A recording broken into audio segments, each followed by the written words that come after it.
आज मैं प्रतिशत पढ़ाने जा रहा हूं। प्रतिशत, प्रतिशत को इंग्लिश में परसेंटेज बोला जाता है। ठीक है, क्या बोला जाता है? Percentage, percentage. देखिए परसेंटेज में हम लोग पढ़ेंगे, सबसे पहले प्रतिशत का मतलब क्या होता है। देखिए प्रतिशत जो है, प्रति और शत दो शब्द के योग से बना है प्रतिशत। तो प्रति मतलब होता है बट्टा, क्या होता है? बट्टा। और शत मतलब क्या होता है दोस्तों? शत मतलब होता है सैकड़ा। ठीक है, सैकड़ा। देखिए प्रति मतलब बट्टा, तो बट्टा जब भी हम लिखेंगे तो वन ऊपर ले लिए मान लीजिए, तो ये वाला जो खींच दिए यही आपका बट्टा हो गया। और सैकड़ा मतलब होता है 100, तो 1/100 ये आपका हो गया 1% का वैल्यू, 1/100। यहां आपका प्रतिशत हटेगा तो बटा में 100 सटेगा। ठीक है, इसी तरह से मान लीजिए 2% निकालना है तो 2/100। इसको जब क्रॉस कर देंगे तो 50 दूना 100 यानी कि 1/50 हो जाएगा। इसी तरह से यहां पर आपका 3% निकालना है तो 3 और बट्टे में 100 हो जाएगा। ये आपका नहीं कटने वाला है, इसलिए इतना ही हो जाएगा आंसर। इसी तरह से मान लीजिए आपको 25% का वैल्यू निकालना है तो 25 और डिवाइडेड बाई 100, 25 चौके 100 यानी कि 1/4 हो जाएगा। ठीक है, अब यहां आपको 35% का वैल्यू निकालना है तो 35/100 हो जाएगा। जब इसको कट करेंगे तो 7×5 और 20/100 यानी कि 7/ क्या हो जाएगा? 20 हो जाएगा। ठीक है, तो इस तरह से हम लोग प्रतिशत का वैल्यू निकालेंगे। जैसे मान लीजिए आपको 42 का निकालना है। ठीक है, 42% यानी कि 40 डिवाइडेड बाई 100 होगा।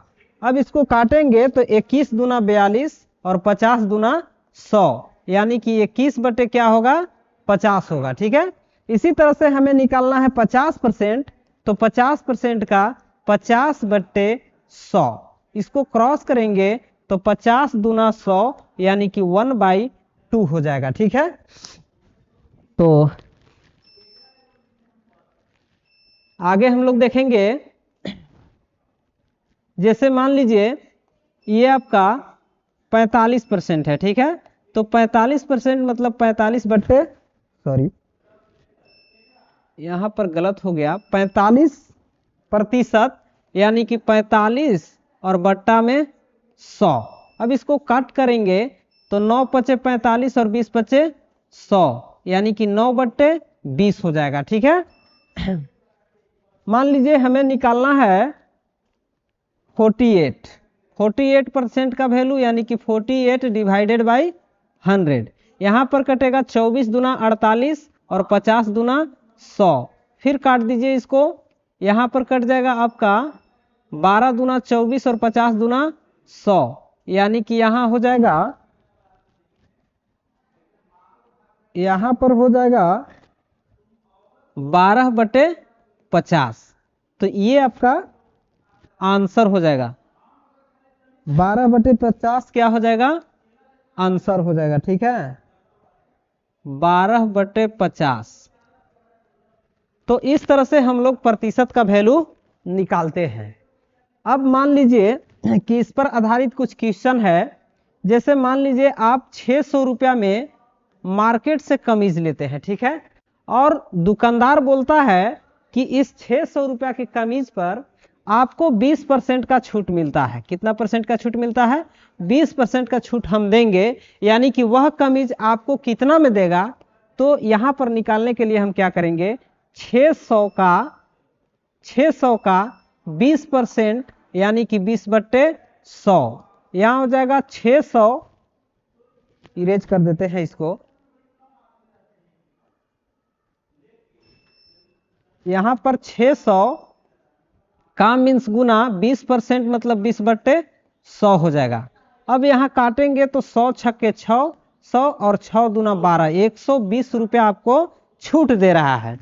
20% का मतलब हुआ कि आपको 120 रुपया क्या दे रहा है दोस्तों, छूट दे रहा है।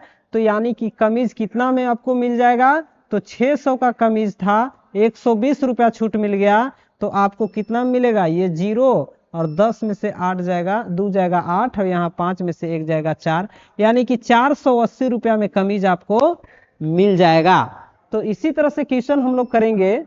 जैसे मान लीजिए यहाँ पर 300 का 20% निकालना है, ठीक है। मान लीजिए 600 का 50% क्या होगा।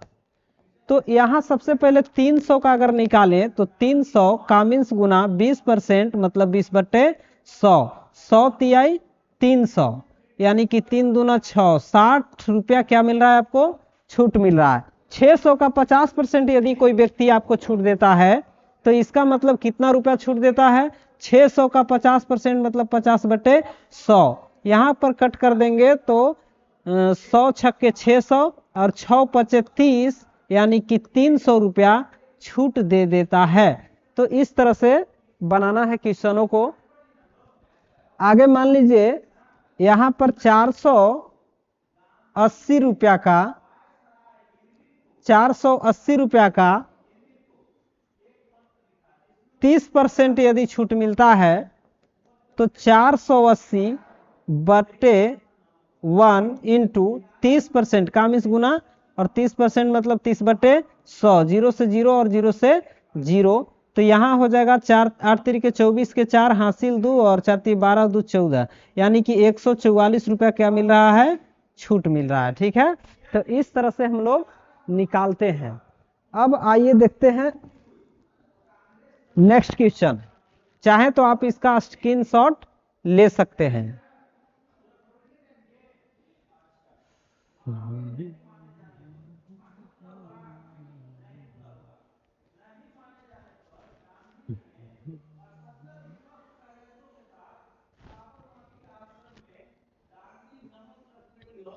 देखिए क्वेश्चन है कि मान लीजिए x का 40% इज इक्वल टू 400 हो तो x का मान क्या होगा, x का मान क्या होगा, ठीक है। तो यहां पर x का मीन्स गुना 40% मतलब 40/100 इज इक्वल टू 400, ठीक है। अब यहाँ कट कर देंगे, 0 से 0 कट जाएगा और यहाँ 4 गुने x कीजिएगा तो 4x इज इक्वल टू, इधर 400 है और 10 इधर गुना में तो इधर चला जाएगा, इधर 10 भागा में तो चल जाएगा गुना में, 4 से इसको क्रॉस करेंगे, इधर 4x के गुना में आएगा भागा में, तो यहाँ पर 100 बार में कट जाएगा 4 से, ठीक है। तो x इज इक्वल टू क्या हो जाएगा, 100 गुने 10 कीजिएगा, 1000 रुपया आपको आंसर हो जाएगा, ठीक है। तो इस तरह से हम ऐसे क्वेश्चनों को सॉल्व कर सकते हैं। अब देखिए नेक्स्ट क्वेश्चन नंबर 2। मान लीजिए आपसे पूछा जाए कि 4 5 से कितना प्रतिशत कम है। देखिए सबसे पहले क्वेश्चन क्या कर रहा है, क्वेश्चनों को अच्छे से समझने का प्रयास कीजिए। देखिए क्वेश्चन है कि 4 5 से कितना प्रतिशत कम है, तो 4 के बारे में पूछ रहा है और 5 के रिस्पेक्ट में पूछ रहा है, यानी कि 4 और 5 का तुलना हो रहा है कि 4 5 से कितना प्रतिशत कम है। तो सबसे पहले कितना कम है उसको हम लोग निकालेंगे। देखिए 4 जो है से 5 से कितना कम है, तो इसको माइनस कर लेंगे तो 1 कम है। चलिए अब इसे हमें निकाल देना है प्रतिशत, कि कमी प्रतिशत क्या है, ठीक है। तो कमी प्रतिशत निकालने के लिए जितना कम है उतना लिखेंगे ऊपर, और जिससे कम रहेगा उसको लिखेंगे नीचे। जिससे कम रहेगा उसको कहाँ लिखेंगे दोस्तों, नीचे लिखेंगे, ठीक है। यानी कि 1 डिवाइडेड बाई 5, 5 से कम है, 5 के रिस्पेक्ट में पूछा जा रहा है तो 5 लिखेंगे नीचे, और प्रतिशत में लिखने के लिए लाने के लिए 100 से गुना करेंगे। इसको कट कर देंगे तो 20 25 100 और 20 से कम 20%, ये आपका हो जाएगा आंसर। तो इसी तरह से हम लोग एक और क्वेश्चन जानने का प्रयास करते हैं। जैसे मान लीजिए क्वेश्चन है कि 20 15 से कितना प्रतिशत अधिक है। देखिए क्वेश्चन है कि 20 15 से कितना प्रतिशत अधिक है, यानी कि 20 15 से अधिक है, लेकिन कितना अधिक है प्रतिशत में निकालना है। तो यहां पर पहले नंबर हम क्या करेंगे, अधिक निकाल लेंगे कि कितना अधिक है।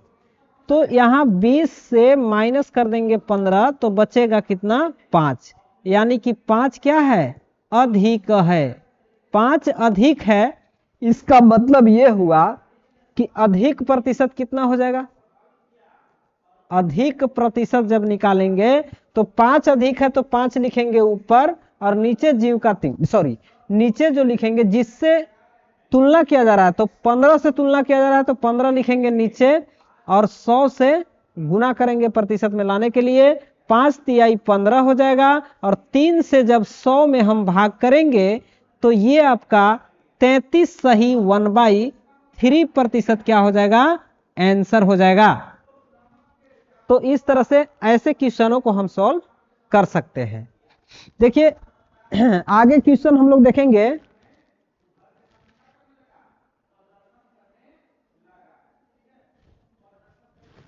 आपको पढ़ाने से पहले मैं कुछ मोटिवेशनल चीजें बता देना चाहता हूं। कहा गया है कि नजरिया बदलिए नजारे बदल जाएंगे, नजरिया बदलिए नजारे बदल जाएंगे, खुद को बदलिए सितारे बदल जाएंगे। किश्तियों को बदलने से क्या होगा, किश्तियों को बदलने से क्या होगा, दिशाएं बदलिए किनारे बदल जाएंगे, दिशाएं बदलिए किनारे बदल जाएंगे। तो दोस्तों दिशाएं आपका सही दिशा में यदि आप सोच रखते हैं, सही दिशा में सोच रखते हैं तो ही आप सही रास्ता पर जाएंगे, अन्यथा भटक जाइएगा, और भटक जाएंगे तो आप कभी भी सोच की मंजिल तक नहीं पहुंच पाएंगे। इसलिए हमेशा अपने सही दिशा में सोचने की प्रयास करें। इस पर मैं एक कहानी सुनाने जा रहा हूं। मेरा कहानी है कि एक गुब्बारा बेचने वाला था। ठीक है, ध्यान दीजिएगा मैं क्या कहना चाहता हूं। एक गुब्बारा बेचने वाला था और गुब्बारा प्रतिदिन वो बेचा करता था, और जब उसका गुब्बारा बेचना बिक्री कम हो जाता था तब वह आदमी दिमाग लगाता था कि एक गुब्बारे को ऊपर आसमान में छोड़ देता था, उड़ा देता था, और जब आसमान में उड़ा देता था तो उस गुब्बारे को देख करके बहुत सारे बच्चे उसके पास आया करते थे, और जब उसके पास आते थे तो बहुत ज्यादा उसको बिक्री होता था। तो इस तरह से वो प्रतिदिन जो है से गुब्बारे का बेचा करता था। तो एक दिन क्या हुआ कि वह गुब्बारे को बेच रहा था, और उसके पास एक छोटा सा बच्चा आकर के पीछे से उसको शर्ट इस तरह से खींचता है और बोलता है कि अंकल जी, आपका हर प्रकार का गुब्बारा जो है, हर रंग का गुब्बारा जो है, लाल पीला हरा, आसमान में उड़ रहा है, क्या ये काले रंग के गुब्बारे उड़ सकते हैं? उसके पास विभिन्न कलर के गुब्बारे थे। तो वह लड़का पूछता है कि आपका काला गुब्बारा उड़ सकता है? तो उन्होंने, वह गुब्बारे वाला जवाब दिया कि देखो बेटे, क्यों नहीं उड़ सकता है, सब जो भी यहाँ पर गुब्बारे हमारे पास है सभी के अंदर हीलियम गैस होता है, और हीलियम गैस का गुण है कि वह उड़ेगा, जिसमें रहेगा वह उड़ेगा, तो यह क्यों नहीं उड़ेगा, सभी गुब्बारे उड़ेंगे। तो इससे हमें यही शिक्षा मिलते हैं कि रंग कोई मायने नहीं रखता है, उसके अंदर क्या है ये मायने रखता है। कहने का तात्पर्य है कि आपके अंदर क्या सोच है ये इंपॉर्टेंट है, ये इंपॉर्टेंट नहीं है कि आप काले हैं या गोरे हैं या किस कलर के हैं, ये मायने नहीं रखता है। आपके अंदर क्या चीज है, आपके अंदर क्या चल रहा है, ये मायने रखता है। तो thanks for watching this video. आपको मेरा वीडियो देखने के लिए बहुत बहुत धन्यवाद। इसी तरह से आप मेरे चैनल पर बने रहें और मेरे वीडियो को लाइक करें, शेयर करें और चैनल को सब्सक्राइब करें। ठीक है, मिलते हैं नेक्स्ट वीडियो के साथ, तब तक के लिए थैंक्स।